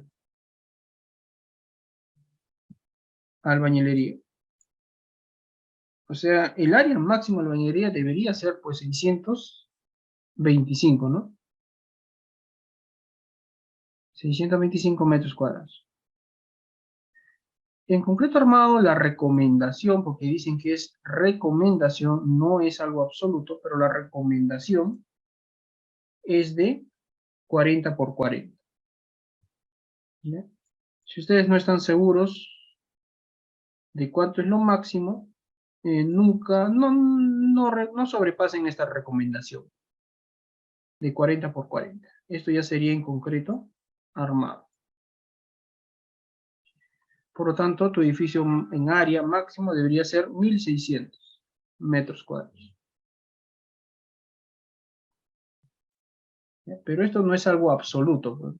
Nadie te dice que no puedes construir más. Lo que sí es que tienes que tener mayores controles. Tienes que controlar, por ejemplo, la fisuración debido a la contracción, ¿no? Porque áreas mayores, mayor contracción, ¿de acuerdo? Entonces tú tienes que chequear esas contracciones. Incluso podrías utilizar bandas de contracción, ¿no? Por ejemplo, si yo quiero un área muy grande, por ejemplo, de 5000 metros cuadrados, de 5000 metros cuadrados. Es un edificio de 5000 metros cuadrados, ¿no? Cuyo ancho tiene pues 25, 50, acá sería 50 metros, y largo pues tiene 100 metros en planta. Y todo es concreto armado, puras placas. Placas y columnas. No, 100 metros, ¿no? Ya. 5000 metros cuadrados. Entonces ya 5000 metros cuadrados como que ya está un poco lejano a los 1600, ¿no? Entonces ya tienes que controlar la contracción. Ahora, ¿cómo controlamos la contracción? Claro, una solución, ¿no? Solución, ¿no? Que tú no tienes ni idea de por qué, ¿no? O sea, lo ideal sería hacer un análisis de contracción de esta losa. Ahora, ¿hacen análisis de contracción en el Perú? O sea, ¿cómo sabes cuánto se va a contraer? ¿O cuánto se va a dilatar? ¿No? Porque hay zonas donde se dilata y hay zonas donde se contrae. En el Perú, por lo menos, se contrae. Entonces, los astutos utilizan este numerito, ¿no? 1600. Allá son 1600. Por lo tanto, yo requiero máximo 4 bandas de contracción, ¿no? Para no superar esos 1600. Entonces, ¿dónde coloco mis bandas de contracción? Como estos son astutos, lo coloco en el medio, ahí, y al medio, ¿no? Entonces sería, no, pero 50, 50, ¿no? Entonces, máximo dice que es 40, entonces acá, ¿no? Ya. Para asegurarla, colocan acá, así y así. Estos no son juntas, ¿ya? No son juntas, no es que tengamos 6 bloques distintos, son bandas de contracción.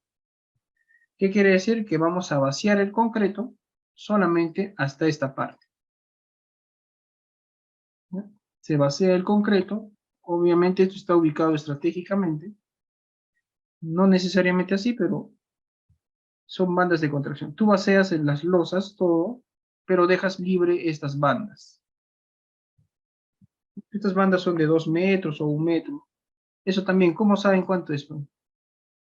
No se sabe. Tienes que calcularlo. ¿Cómo se calcula eso? Entonces pasan 2 meses o el tiempo que tú creas que el concreto va a dejar de contraer.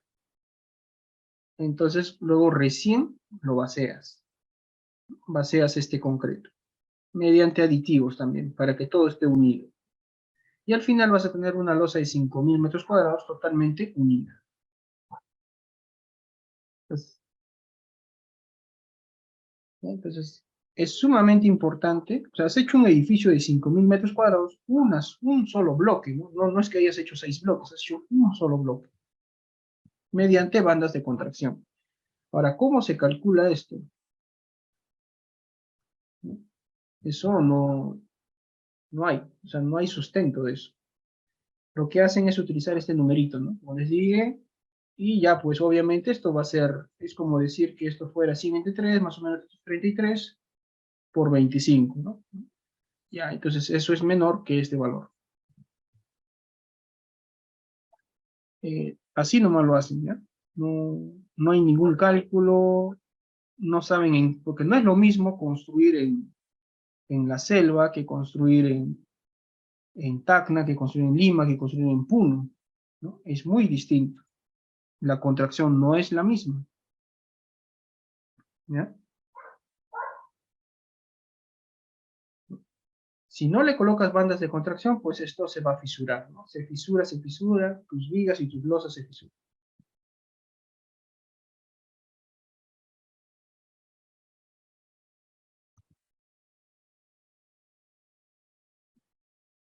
Bueno, los arrastres son para elementos no estructurales, lo que son tabiquerías.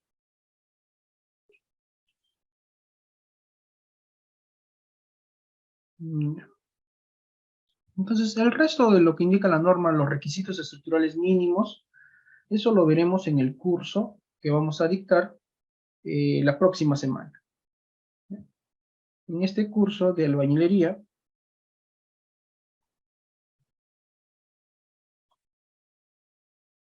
es de acá, ¿no? Entonces, estructuración, análisis y diseño sísmico de edificaciones en albañilería confinada. Entonces, ahí vamos a continuar con las siguientes definiciones y vamos a hacer el ejemplo de esta edificación de 5 pisos. Y ahora, para que aguante 5 pisos en albañilería, pues tiene que tener ciertas condiciones también. No en cualquier lugar va a soportar 5 pisos. ¿Ya? Entonces, ahí ya veremos lo que son requisitos estructurales, lo que es la carga axial máxima, el aplastamiento y la densidad de muros en ambas direcciones, eh, la longitud de anclaje y también el análisis sismorresistente. Esta parte es sumamente importante. La diferencia entre un sismo severo y un sismo moderado y los R's que vamos a utilizar para cada sismo. Los niveles de desempeño que ocurren y los controles de desempeño para la albañilería. El diseño de cimentación de cercos se hace ante cargas perpendiculares al plano. ¿Ya? No tiene nada que ver sismo moderado o sismo severo. se hace entre cargas perpendiculares al plano, ¿no? Lógicamente se utiliza un sismo de servicio, el cual sería pues un sismo, ah, eh,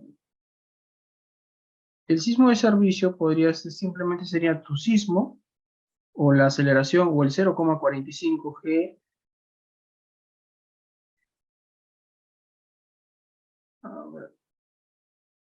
Para cargas perpendiculares necesitamos una fuerza W, ¿no? Una carga W. Una carga W que simplemente sería la fuerza sísmica entre el área. ¿No? Ahora, esta fuerza sísmica simplemente va a ser igual a la masa por la aceleración. La masa por la aceleración entre el área. Ahora la masa es igual al peso entre volumen. La masa es peso entre volumen por la aceleración del suelo entre el área.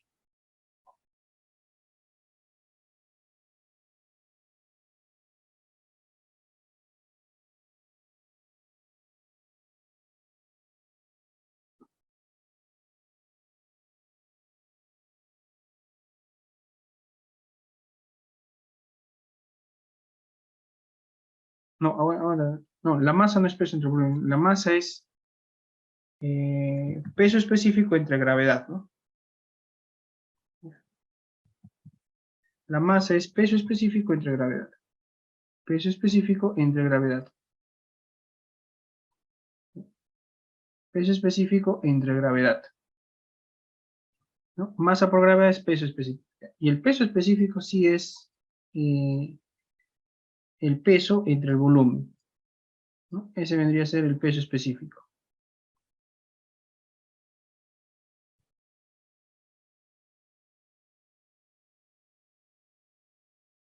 No, ¿cómo es? Uy, ya. La cosa que formando esto vamos a llegar a una expresión, ¿no? Donde acá está en función el peso específico es el peso entre el volumen, ¿cierto? Ya. Por lo tanto, el peso es eh, está bien, ¿no? Peso específico es peso entre volumen. Entonces sería peso.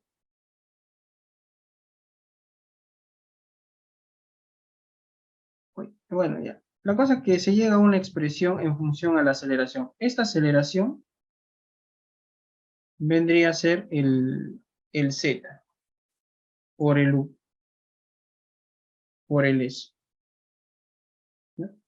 Todo esto es la aceleración del suelo. Z es la máxima aceleración en el suelo. El U dependiendo del tipo del uso, ¿no? Porque ya depende del periodo de retorno. Y el S es de la amplificación del suelo. Entonces todo esto vendría a ser la aceleración del suelo por la gravedad.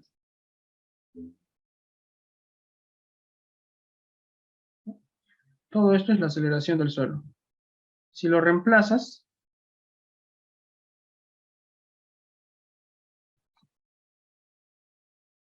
sería Z, U, S, la gravedad, ¿cierto?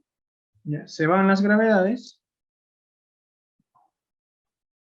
y te quedaría esta expresión. ¿Ya? Ahora, simplemente sería peso específico entre el área multiplicado por Z, U y S.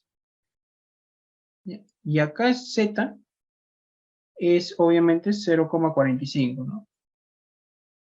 De G, 0,45.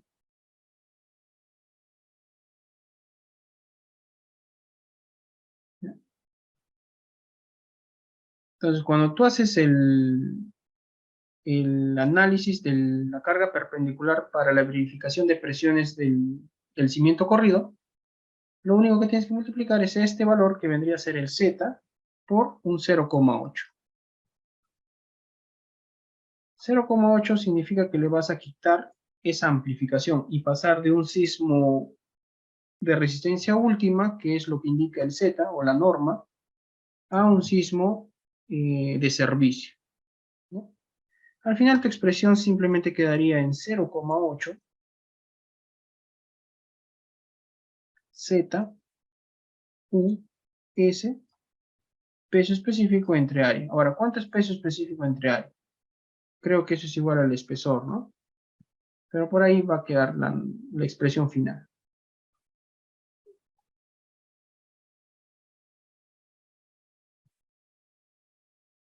¿no?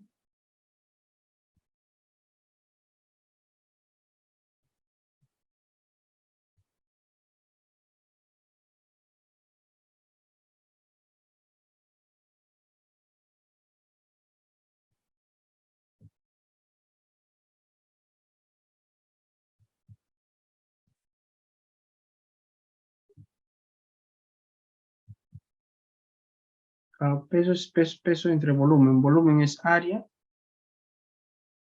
por el espesor, ¿no? Área por el espesor. Ya. Por ahí se hace y te va a quedar en función al espesor y el peso específico, ¿no?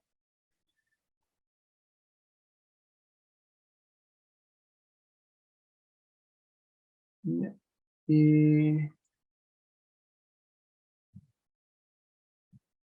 la cosa que la aceleración que vamos a utilizar es el 80% de, el Z, ¿no? Esa vendría a ser la aceleración a utilizar para el análisis de presiones de cercos, ¿no? Ya para la resistencia o para el diseño de los elementos de Arriostres tienes que multiplicar toda esta fuerza por 1,25, ¿no? Para el diseño, eh, para el diseño de los elementos de Arriostre, las vigas y las columnas.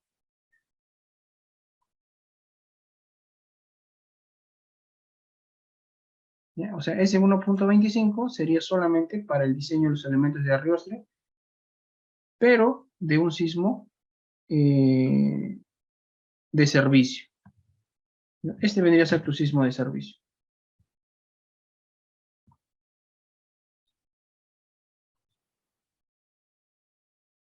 A ver, ¿qué más? Y, ¿cuánta longitud mínima de una placa cada dirección? ¿Cuánto longitud mínima de una placa? ¿Cuál es la longitud mínima de una placa? Supongo que quieres decir, ¿no?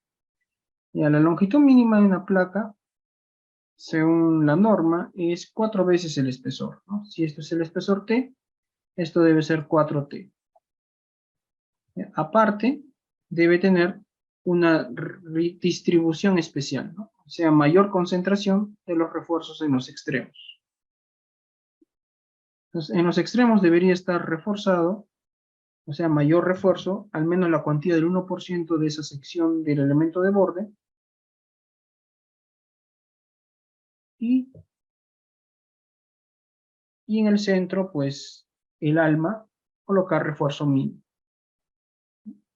Entonces, ese refuerzo es el refuerzo de una placa, ¿no? Así deberías tener el refuerzo de una placa. A diferencia de una columna tiene un refuerzo distribuido uniformemente. Entonces, tiene que cumplir ese criterio. 4 veces el espesor mínimo, o sea, mayor, 4 veces el espesor, y un refuerzo o una distribución de esa forma, ¿no? Concentración en los extremos, en los elementos de borde. Nada más. Y la otra recomendación, pues obviamente que sea mayor a 1,20 m.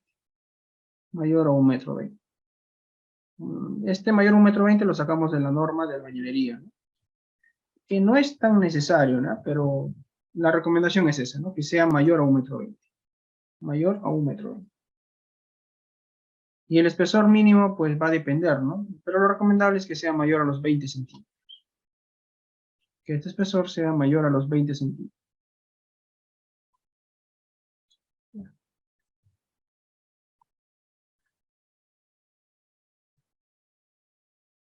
Y en caso de que un muro de cerco vaya a recibir un techo metálico, ¿qué consideraciones debo tener?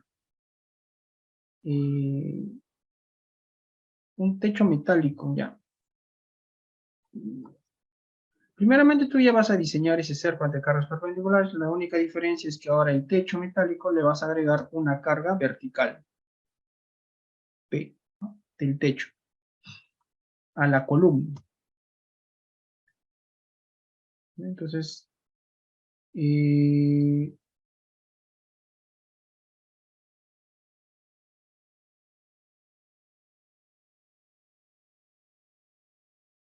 esta columna tú la vas a diseñar ante cargas perpendiculares, tanto de la albañilería,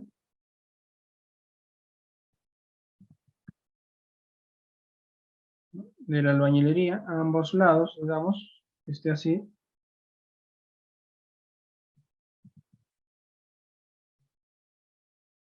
¿No? Las cargas perpendiculares al muro, ¿no? Entonces con eso haces el diseño de esta columna de confinamiento. Pero además vas a tener un peso, ¿ya? Ese peso. Mm,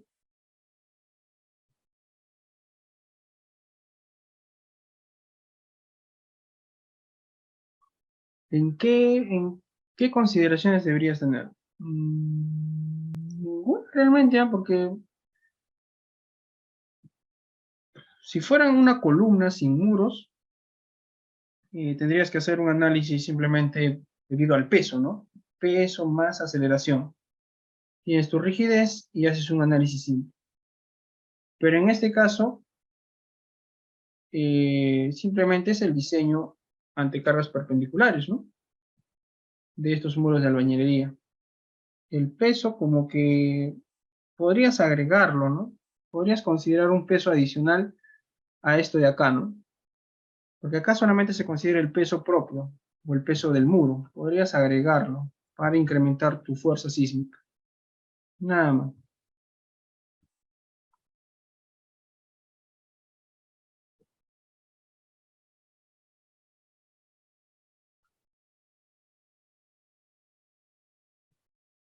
Si un muro de albañilería está interceptado con un muro de concreto armado, ¿también será necesario usar ese aporte para el cálculo de los momentos de la columna de confinamiento y hacer su diseño? No. Si tenemos, por ejemplo, una placa y tenemos un muro de albañilería,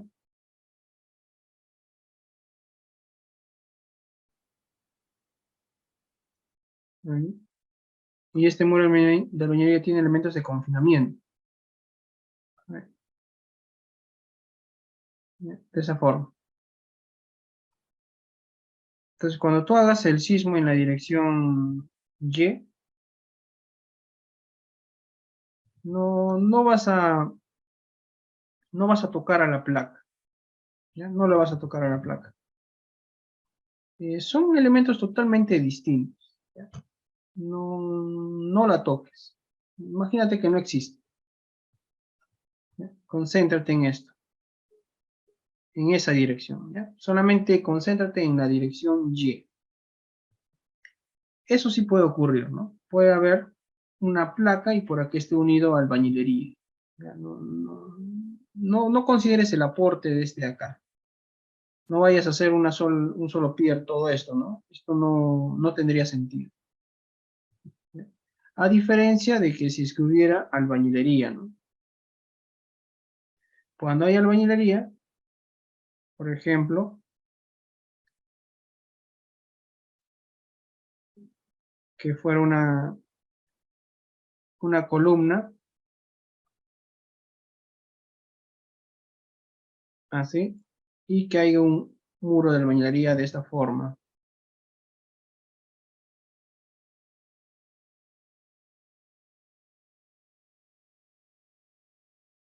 y un muro de albañilería así, ¿no? Ahí.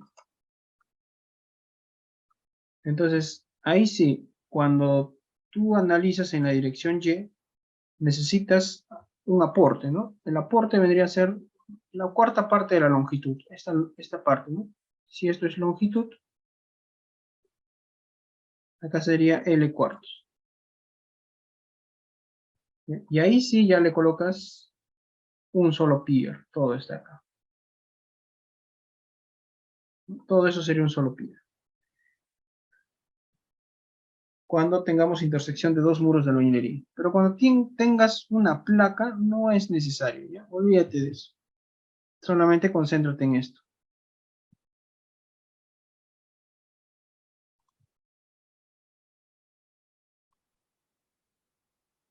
Cargas de viento y sismo deben considerarse. Eh, la norma indica que o consideras cargas de viento o consideras cargas de sismo, ¿ya? ¿Qué quiere decir? Que si tú quieres hacer un análisis de cargas de viento, lo puedes hacer, pero para el diseño tendría que ser la envolvente, pues, obviamente, ¿no? Haces una combinación de cargas de viento y haces otra combinación de cargas de sismo y gana, pues obviamente la de sismo, ¿no? Cuando tengamos edificaciones. De albañilería o de concreto, el viento no es un factor determinante,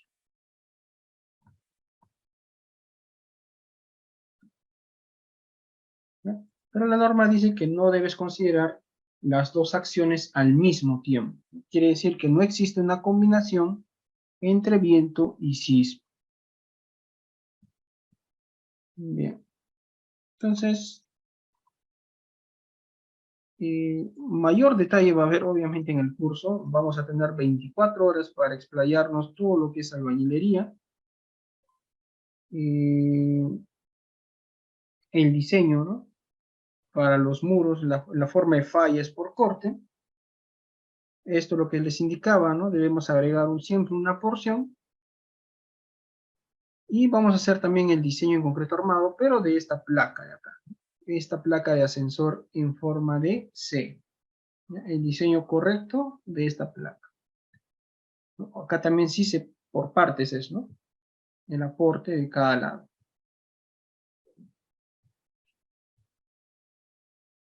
Una forma de disipación de energía, un diseño por capacidad de los elementos, tiene que ser dúctil, el diseño de la albañilería, el diseño de los elementos de confinamiento y pues la forma adecuada del detallado, ¿no?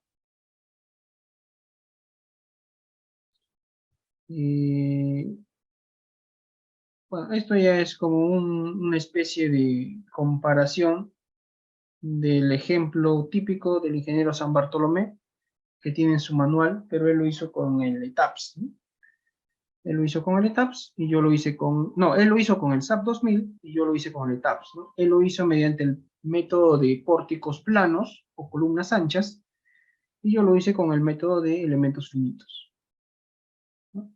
Entonces, si nosotros añadimos solamente esta forma, ¿no? Como pueden ver acá, X1, Y3, Y1, sin considerar los elementos de confinamiento, obtenemos cargas de gravedad con un resultado con poca variación, ¿no?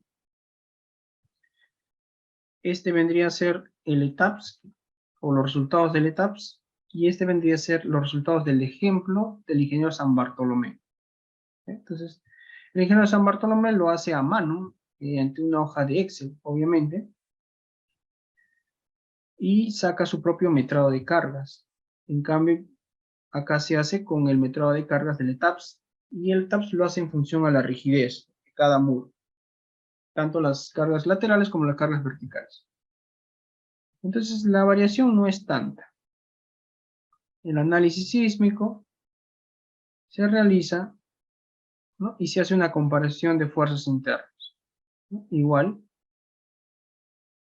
esto es del ETAPS y esto es del ejemplo, ¿no? Hay una variación no tan alta entre los resultados por ambos métodos, ¿no? Y finalmente se hace el diseño de los elementos de confinamiento. Entonces, todo esto vamos a detallarlo paso a paso, cómo lograr estos resultados que sean coherentes, ¿no? Realizar esto, ¿no? El aporte de los muros perpendiculares, ¿no? Todo eso lo vamos a hacer en este curso, ¿de acuerdo? Acá tienen toda la información. Y también, culminando este curso que arranca el 7, vamos a arrancar con cimentaciones, ¿no? En los cursos que hemos llevado he tratado de evitar cimentaciones dentro de los... No se ha podido abarcar gran parte. Hemos llevado bastante cursos de viviendas y la cimentación como que no alcanza. Es bastante lo que es cimentaciones. Entonces, hay un curso especial que va a arrancar el 28 de marzo, pura cimentación. Hay netamente cimentaciones. Obviamente los modelos ya van a estar realizados y con eso vamos a hacer los diseños. 24 horas también. Aquí está todo el temario. Lo pueden encontrar en la página de MEC Ingenieros. ¿De acuerdo? Y la promoción es, si llevan los dos cursos, ¿no? Realizan el pago de los dos cursos, 350 por ambos cursos si son estudiantes o egresados, y si son bachilleres o ingenieros, 450 soles por los dos cursos. Cada curso tiene 24 horas de clases en vivo y su certificado respectivo. ¿Ya? Y dentro de los beneficios se encuentra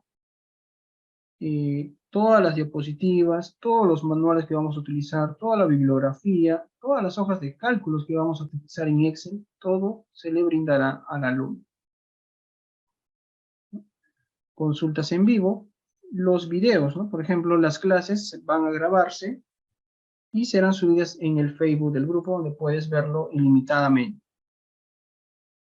Su certificado, y aparte cualquier consulta que tengan de cualquier proyecto, obviamente consulta, no vayan a explayarse tampoco, simplemente cualquier duda que tengan o cualquier bibliografía que requieran, simplemente yo se las voy a brindar, ¿de acuerdo?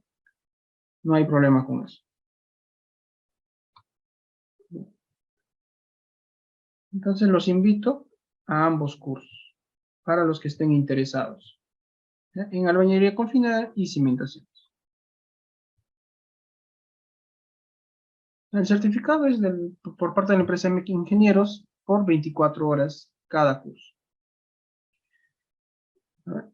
Si en la misma dirección del sistema de albañilería se encuentra un pórtico de gravedad, el diseño de este será para un sismo moderado multiplicado por 1.25. Exacto, ¿no? Entonces, el análisis de albañilería para que exista compatibilidad se hace mediante un análisis por sismo moderado, ¿no? Entonces, esas fuerzas son menores si es que hubiera un pórtico, ¿no? Entonces, para el diseño, simplemente se amplifican las fuerzas sísmicas por 1.25. ¿Ya? Es correcto lo que indica. Bien, entonces los espero hasta una nueva oportunidad o hasta el inicio del curso.